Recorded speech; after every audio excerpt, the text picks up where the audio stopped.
What is up, ladies and gentlemen of YouTube? My name is Oxtane. I'm finally back with more YouTube content after like 2 months. I do apologize. It's been a crazy couple months, IRL and all kinds of different stuff. I did have COVID for a little bit. I've fully recovered since then, so don't worry there. I'm good to go on that front. I joined a new stream team where we're looking to make some content as both streamers and YouTubers. Legacy Warcraft team founded by my friend Aladar. We're pretty small starting out, but we have a lot planned. So if you guys are curious about that, you can check out Aladar's Twitch or Twitter for more info. We also have an official Twitter for it, so watch out for that. Or if you go to my Twitch, you can see it as my team, Legacy Warcraft team, and you can click on it and find more and find out who's all in it. But we're all a bunch of classic Andes that are really passionate and going to talk about TBC and all kinds of stuff in the coming months. So, that being said, there's a lot more content here in the pipeline that I'm going to start cranking out. Because, yeah, I just got sidetracked with, like, COVID and all kinds of other stuff over the holidays and things since then, since the new year. So, finally getting back on track here for all my YouTube content. So, fret not, I have a series of follow-up guides for Nax, since some of the stuff for my guides is kind of not totally accurate. But also, obviously, I've cleared Nax multiple times and have my POV, so that's more or less what I want to break down, like the fights that I think are really important to break down, because some of the other fights are kind of like, not so much, So not do a full, re-release of all the content or anything, but all the fights that matter. So anyway, today's video is going to be an Ellie PvP gearing video for Phase 6, and basically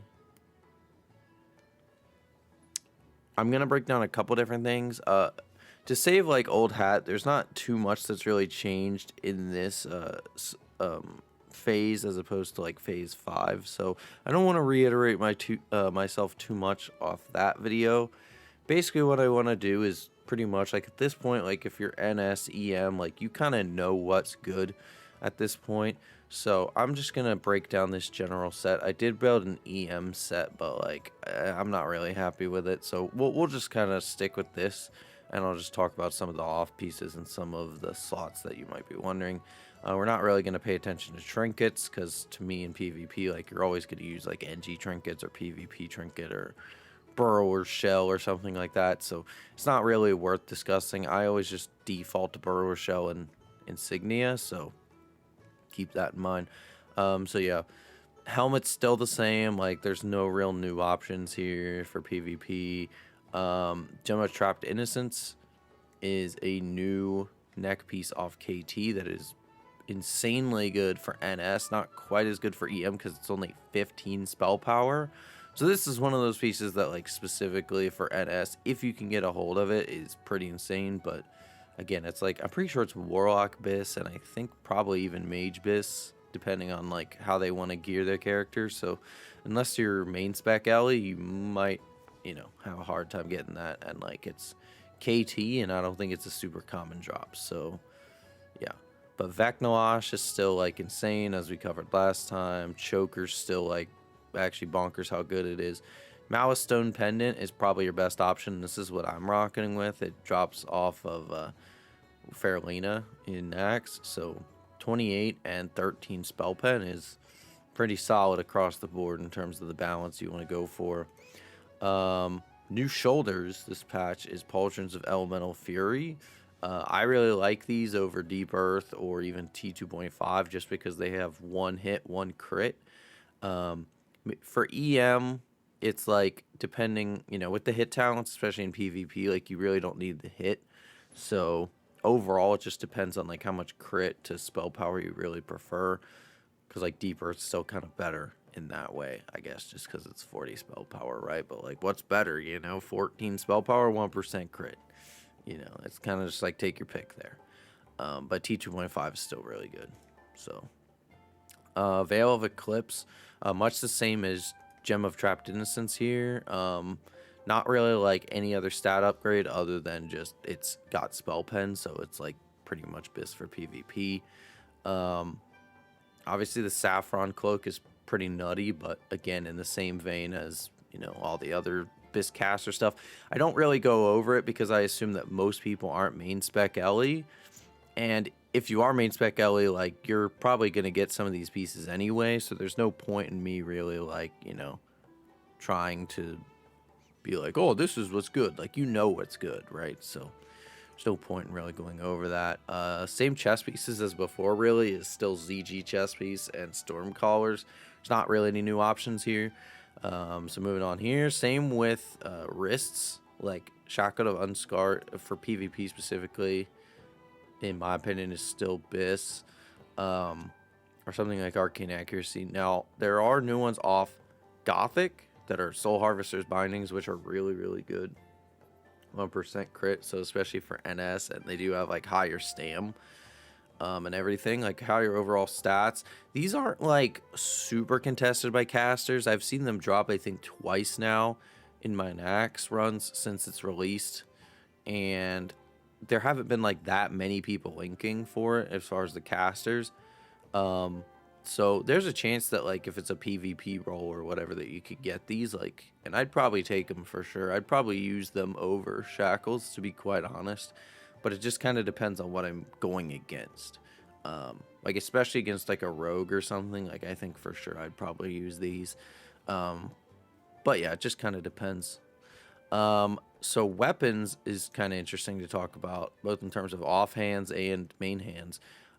There's two new weapons that, oddly enough, drop off the same boss. So Locomir's still, like, really good, and the High Warlord Blade, like, of course.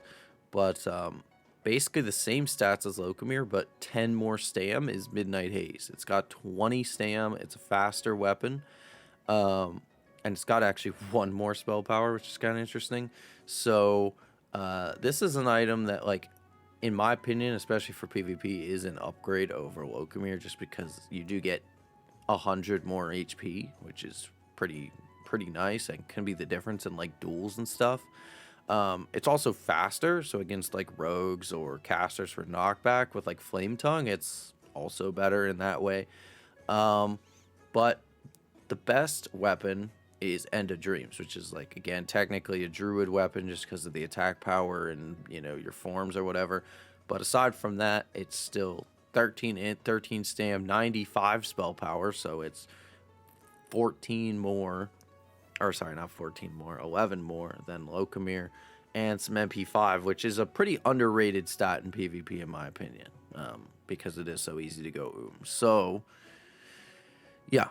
So End of Dreams is definitely, I think, what you want to shoot for, but Midnight Haze is, like, a very good option, too. I would kind of prefer Midnight Haze versus, like, a rogue or something that I think you need, like, more survivability against, and End of Dreams for, like, everything else. So if you're lucky enough to get both, and you're rich enough to put 30 spell power, which on my server is, like, fucking 350 gold to enchant, then, you know, by all means do that, my guy.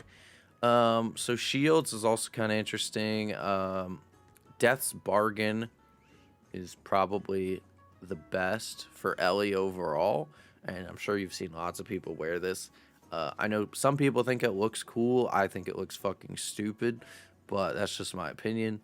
And 1% crit, and then, you know, obviously there's really no, like, good spell power shields in the game, so yeah, this is pretty much as good as you can get. Like, MP5 still got healing, which is still not bad in PvP, and 1% crit. So this is, like, definitely what I'd go for. But in terms of, like, raw armor and stuff like that I'm probably going to use in PvP, Shield of Condemnation. It's 3.4k armor, and it's also, like, pretty much a BIS offhand for PvE. That's probably why I'm just going to end up using it in PvP as well, just because, like, I mean, it's 300 something more armor even than Death's Bargain, which is, like, I think the second most relatively for, like, good items for us in PvP, armor value wise. So it's quite a big jump, and obviously you just lose the 1% crit.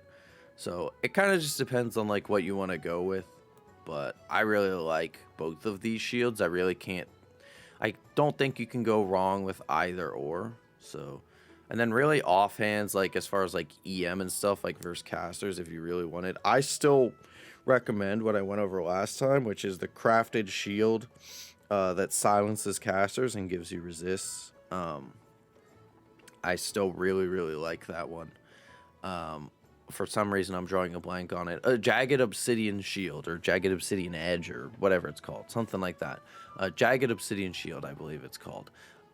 That's like BIS versus casters. I actually just did a small dual tourney last night on Ready Raider. It was like a small thing in the PTR. I didn't really do that great, but I did okay, considering I haven't really done like dueling in like since the last CDL, which was the last solo like dueling CDL, which was like probably 10 months ago at this point. So I think it went all right, all things considered. So I have VODs for that on my Twitch also, if you want to watch that, as well as all the other past CDLs I've been in. So if you guys want to check that out, shameless plug, of course.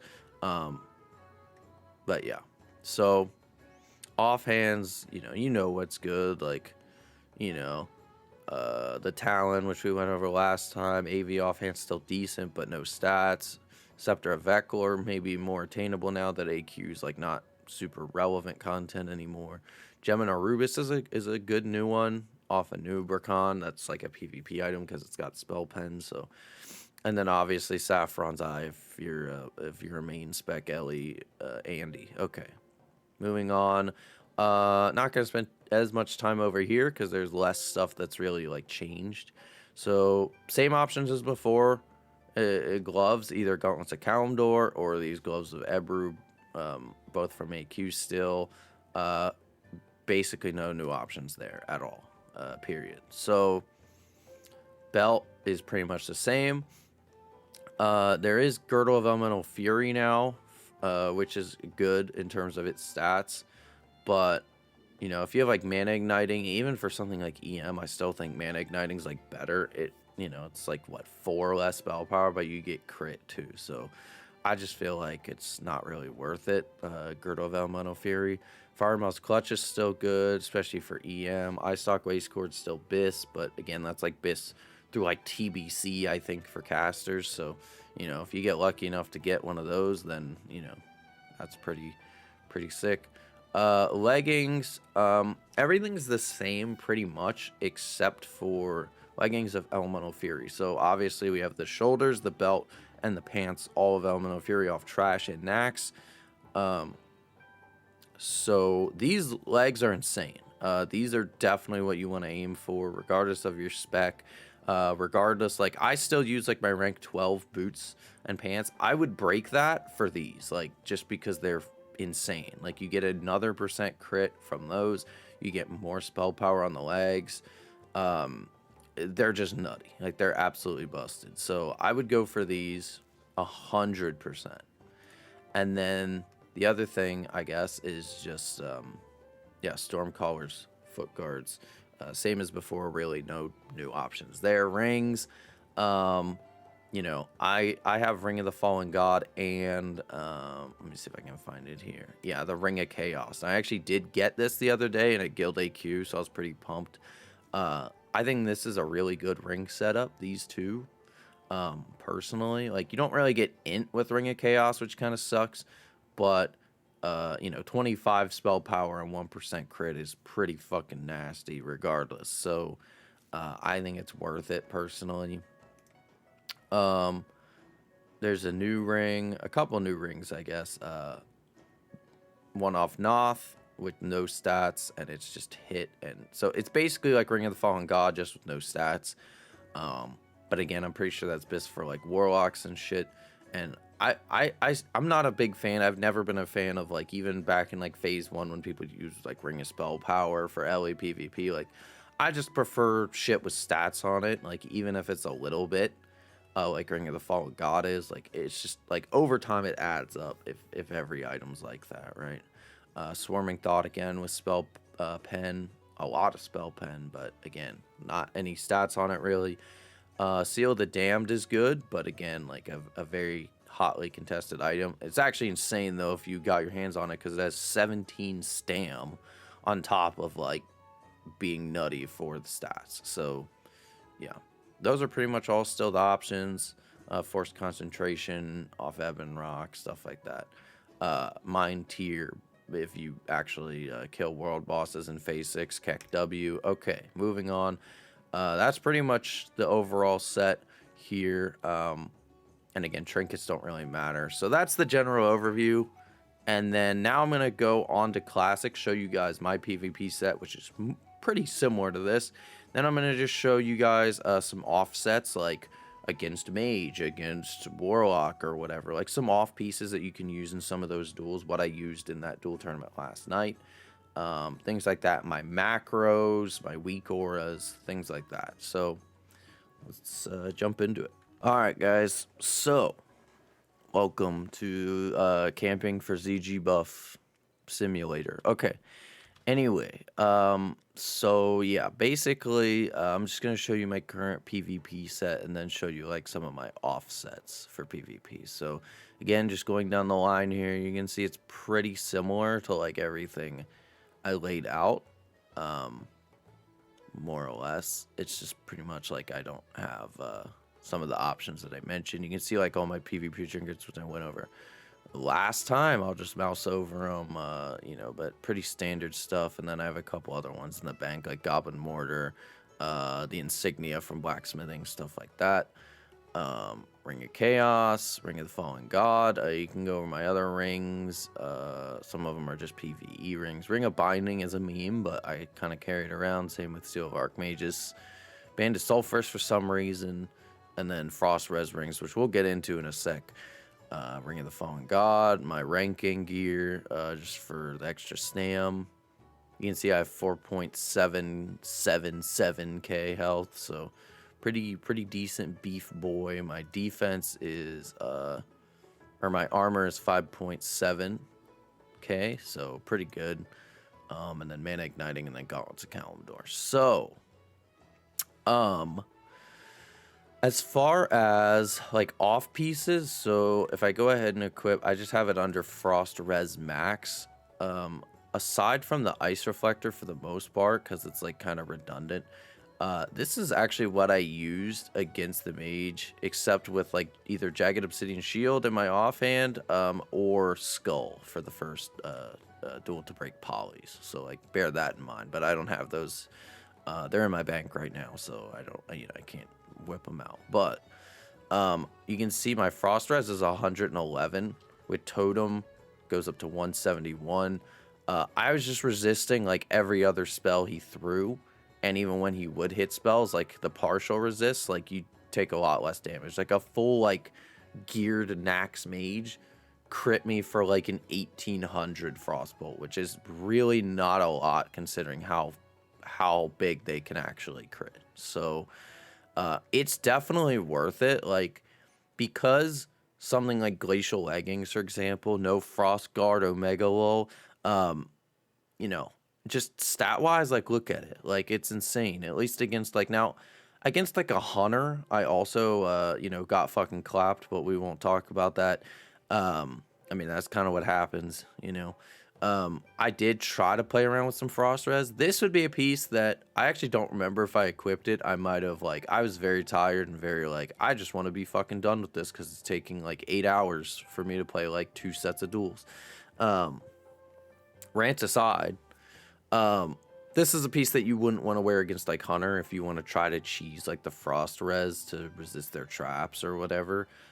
Which I still think, like, I haven't really played around with that as much, but I've played around with this set versus mages, and it's absolutely insane, because it forces them to make the choice of, like, okay, well, I have to, like, Scorch and Fire Blast, and then you just Flame Reflector. Alright, guys, welcome to Jump Cutville. Yeah, I ended up, like, world buffing and stuff came up, but, anyway, leaving off where we were, so basically, I've actually gotten a trinket. I got it on Tuesday from Raid. I got Lotheb's Reflection. So I'm glad I was talking about the resist sets, because this is actually a very neat trinket. Obviously it's like not a reflector, so it's a little bit just more like overall use, like hoping to resist like a CS or something like that. And I need to kind of play around with it more since I just got it, but it is pretty cool, and you can see all my resistances and stuff. And then when I pop it, it's, 40 resists to all those pools. And let's say with, the totems, like, I mean, look, 118 fire, 219 frost, even 64 arcane for like CS. So yeah, it can be really strong for sure. Again, I used this set against a mage in a recent duel tournament, and it worked out pretty well. Like, you don't really sacrifice any HP for the most part because the epic sets with so much stam. And then just like their frost resist again, like if you just wear like a flame reflector or other stuff like that, and then you kind of wait for them to like cast, like a scorch or whatever, like you can usually just reflect it because they're gonna use more fire spells. So going back to my normal set here, I actually have a set as well, kind of for warlocks. I actually don't have it on me. Let me go to the bank real quick, take you guys on a journey real quick.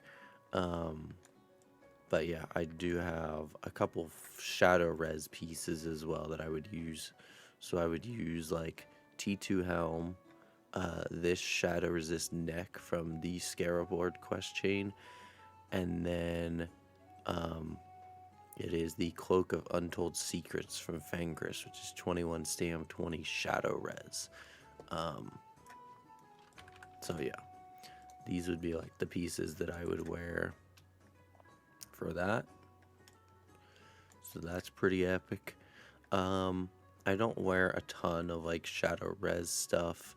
And I tried it out against a warlock because they do have a lot of stamina as well. But it didn't really make a difference. He still clapped my cheeks anyway. But that's kind of up to you if like you want to wear that.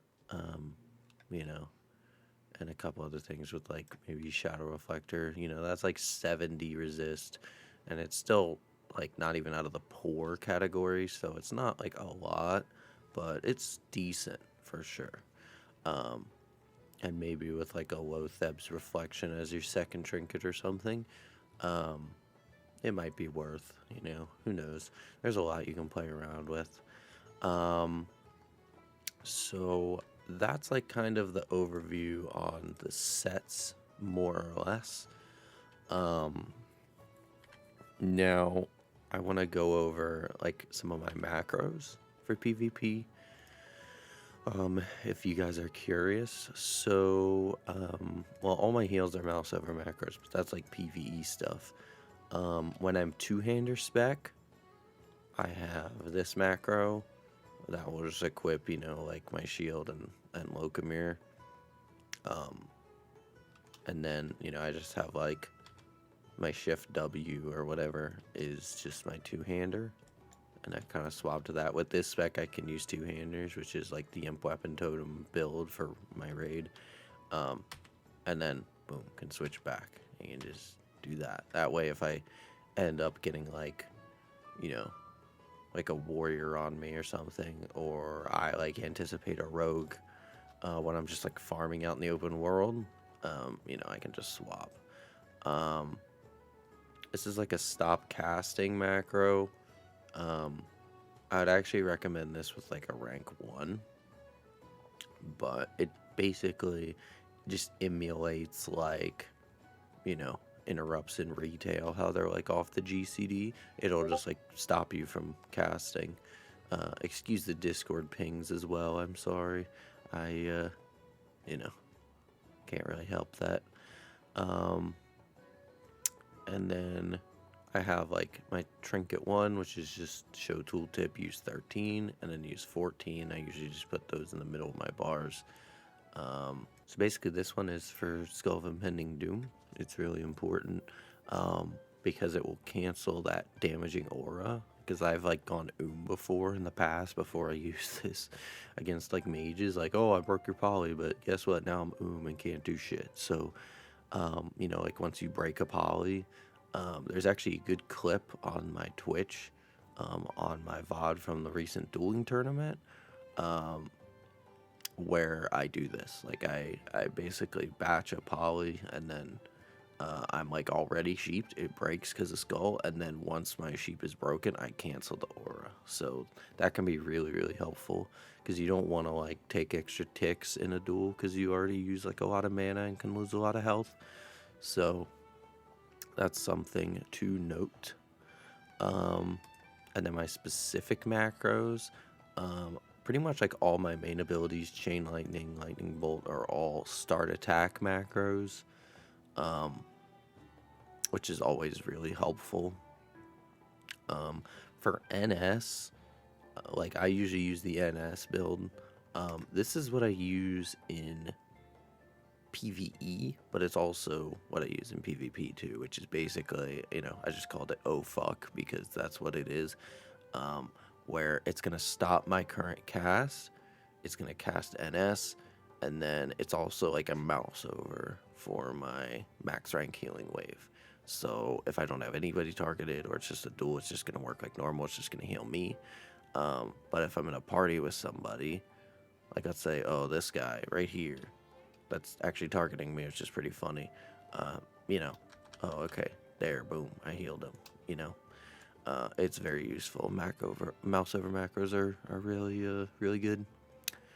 And then yeah, just start attack macros. I have Earth Shock rank 1, which like I said is just like an interrupt macro that stops my cast as well. If you're curious about an EM, I usually just macro it with a Trinket, like ZHC or something like that. And I just make sure it's always in the first slot. So just use 13, and then that way you don't have to like press your Trinket, then press EM. Like it just does both. But that's pretty standard. Most people have that. And that's really it as far as the macros and everything is concerned. Not much else there, really. Anyway, guys, that's pretty much going to do it for this video. I hope you guys enjoyed, and I'll be back with more videos tomorrow. I actually have a new Nax video coming out for Resto, so watch out for that. And until next time, guys, see you.